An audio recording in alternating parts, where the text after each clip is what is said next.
যদি আমার সাথে কন্যাশ্রীর বন্ধুরা থাকে, যদি আমাদের সাথে আমার ছাত্রছাত্রী বন্ধুরা থাকে, কেন ভয় পাবো? সব করতে পারবো। যদি বাংলার যৌবন যৌবনের প্লাবন দিয়ে বলে আমরা ছাত্র, আমরা যৌবন, আমরা এগিয়ে যাই, আমরা থমকে দাঁড়াই না, আমরা এগিয়ে চলি, আমরা ভয় পাই না, আমরা বড় ভয়, আমরা নির্ভয়। নির্মল ভারত অভিযানে গোটা দেশের শীর্ষস্থানে রয়েছে নদিয়া। দেশের মধ্যে প্রথম 4টি জেলার মধ্যেও স্থান করে নিয়েছে পশ্চিমবঙ্গের 3টি জেলা। এই অভূতপূর্ব সাফল্যের খতিয়ান তুলে ধরেই মুখ্যমন্ত্রী বোঝাতে চেয়েছেন উন্নয়নের প্রশ্নে কোনো আপোষে রাজি নয় তার সরকার। নদিয়া ভারতবর্ষে প্রথম, আর ছাত্রছাত্রীরা একদিন কিন্তু কোয়েশ্চেন আসবে স্কুলে, বলতে পারেন সারা ভারতবর্ষের মধ্যে 4টে জেলা প্রথম, দ্বিতীয়, তৃতীয়, চতুর্থ হয়েছে। এই 4টি জেলার ভারতবর্ষের নাম বলুন। মনে রাখবেন, নদিয়া, বাংলার নদিয়া, বাংলার হুগলি, বাংলার বর্ধমান, আর রাজস্থানের বিকানির।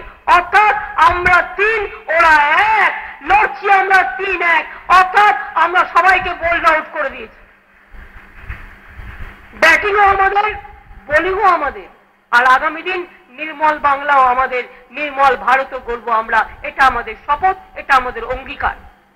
প্রতি বছর 30শে এপ্রিল নির্মল বাংলা দিবস হিসেবে পালন করবে রাজ্য প্রশাসন। বৃহস্পতিবার নবদ্বীপে সেই কর্মসূচিরই আনুষ্ঠানিক সূচনা করেন মুখ্যমন্ত্রী। এই নির্মল বাংলা গ্রাম প্রকল্পের মাধ্যমেই উন্নত বাংলা গঠনের কাজ শুরুরও বার্তা দেন মুখ্যমন্ত্রী। তার আহ্বান, একটি গ্রাম নয়, রাজ্যের সব গ্রামকেই মডেল গ্রাম হিসেবে গড়ে তুলতে হবে। সব গ্রাম মডেল গ্রাম হোক, একটা গ্রাম দিয়ে মডেল গ্রাম হয় না। সব গ্রামই দেখতে চাই মডেল গ্রাম হোক। নিজের গ্রাম নিজে সাজান। আমার ভাই বোনেদের কাছে, গ্রামের মানুষের কাছে এর দায়িত্ব আমি দিলাম। নিজের গ্রাম নিজে সাজান। বাম ও বিজেপির ডাকা ধর্মঘটের দিনই রাজ্যের অন্যতম উন্নয়ন কর্মসূচির রূপায়ণ করেই মমতা কার্যত মাস্টার স্ট্রোক দিয়েছেন বলেই মনে করছে ওয়াকিবহল মহল। এই সূত্রেই মুখ্যমন্ত্রী বন সংস্কৃতিকে ব্রাত্য করার ভার ছেড়েছেন সাধারণ মানুষের ওপর। রাজনৈতিক দলগুলির চোখরাঙানিকে ধর্মঘট কার্যত মেনে নিতে বাধ্য হন সর্বস্তরের মানুষ। এই পরম্পরা যে আর চলবে না, নবদ্বীপের সভা থেকে আরো একবার সেই বার্তাই দিলেন মুখ্যমন্ত্রী। Bureau report, ETV news Bangla.